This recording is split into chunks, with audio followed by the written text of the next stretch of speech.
Okay, so AP, this is going to be a review over your periodic table. And so we'll get started. Group 1, which includes your hydrogen, has a positive 1 charge because we're going to lose 1 electron in the outside shell. The next group is going to be group 2, which is your alkaline earth metals. They lose 2 electrons to form a positive 2 ion.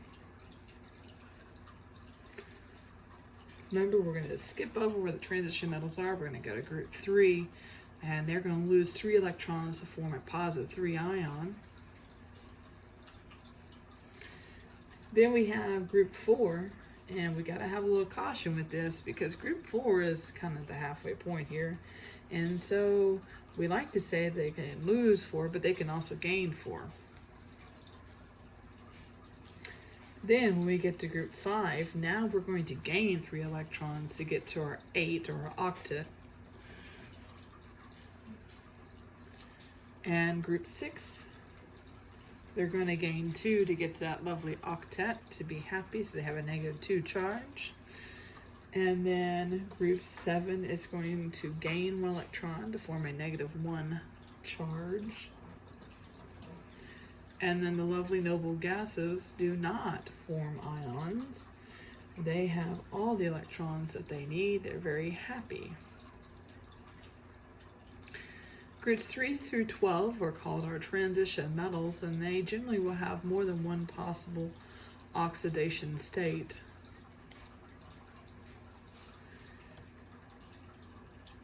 And there are some that have only one possible oxidation state. A lot of these you have to almost memorize what they're going to be, or you have to know how to read the clues to know what you have. And that's a review over your periodic table. Now, this is a review over compound writing. So, writing ionic formulas, barium nitrate. I'm going to go back to my periodic table. Barium has a positive 2. Nitrate is NO3 with a negative 1 charge. And I'm going to stick that in parentheses. And the reason I'm going to stick that in parentheses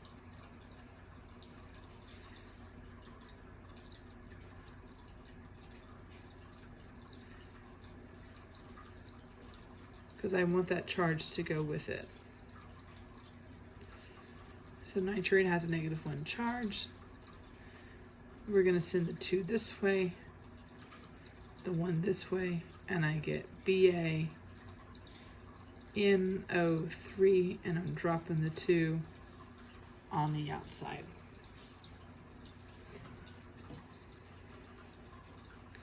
Another example, ammonium sulfate. If you look it up, ammonium is a positive 1 charge. Sulfate, SO4, negative 2. We're going to criss and cross. We end up with NH4 with a 2 on the outside coming from that sulfate. Then SO4 because we have a 1 on the other side.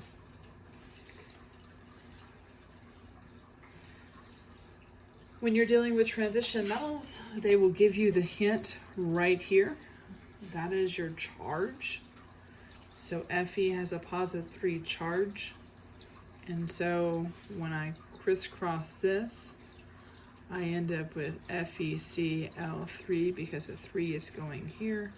This 1 is going here.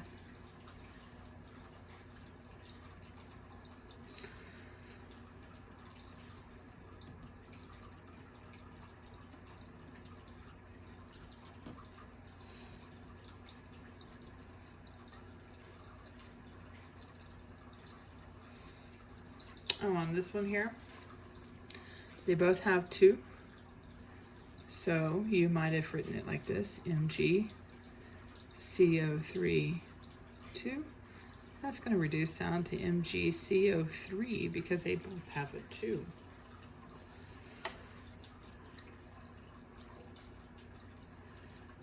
Okay.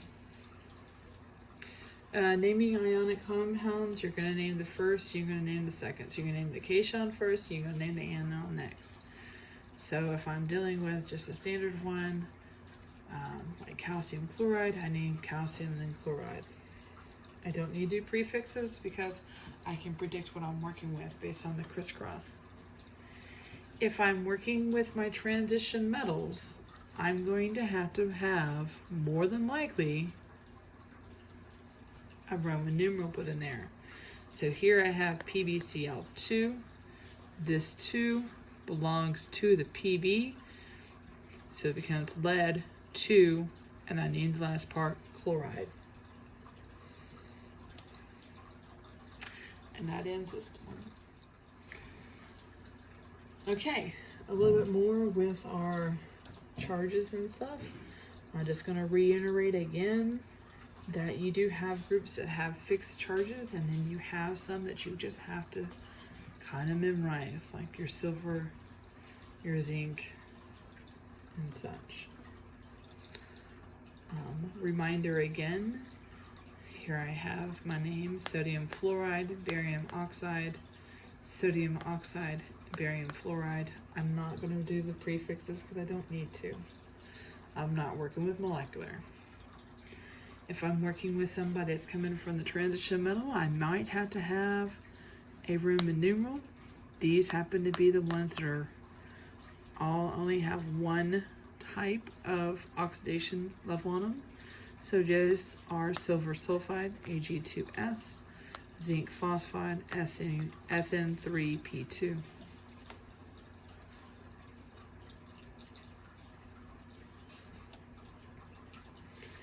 Again, a reminder, your transition metals, all the ones that are in purple, are going to have a variable charge, or they're going to have more than one oxidation state. So just be aware.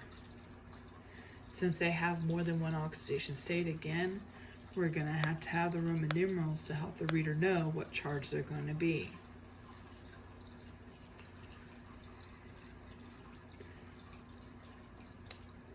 And this is showing you the opposite way, where you're given the formula and you're writing, you're given the name and writing the formula. Reminder about polyatomics, that's one unit, so you're going to make sure to keep those together when you are writing them. Just like we see here, where I do the crisscross, and I'm putting the number on the outside of the parentheses as needed, because it's showing that I have 3 of these units, 2 of these units.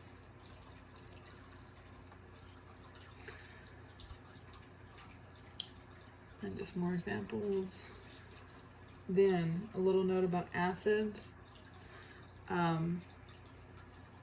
Acids have a different naming system than your bases do. Bases are going to follow your normal procedure, naming the first, naming the last.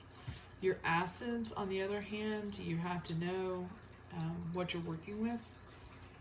Binary acids, we're going to add a hydro on the front, iocine acid on the end. If I'm working with a polyatomic, I have to know what rank it is. Where nitric versus nitrous acid refers to the ranking of the oxygen. Reminder about covalent bonds. It means, we talked about ionic, we talked a little bit about covalent earlier. Covalent, I'm going to be sharing electrons. I'm going to use prefixes for naming. Diatomics are covalently bonded. There are 7 diatomics that you should be aware of.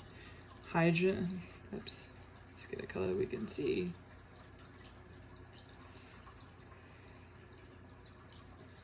Hydrogen, nitrogen, oxygen, fluorine, chlorine, bromide, 4, 5, 6, and hydrogen, nitrogen, oxygen, fluorine, chlorine, bromine, arsenic.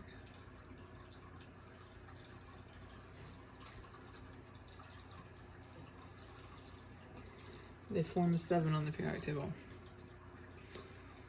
Hydrogen, oxygen, nitrogen, fluorine, chlorine, bromine.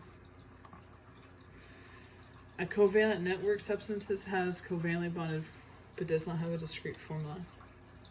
So graphene is a covalent network. Reminder about the list of prefixes. I've already mentioned this once, but I'll bring it up again. Binary molecules, we're going to name the first element. If it needs to have a prefix, we're going to put a prefix in the front.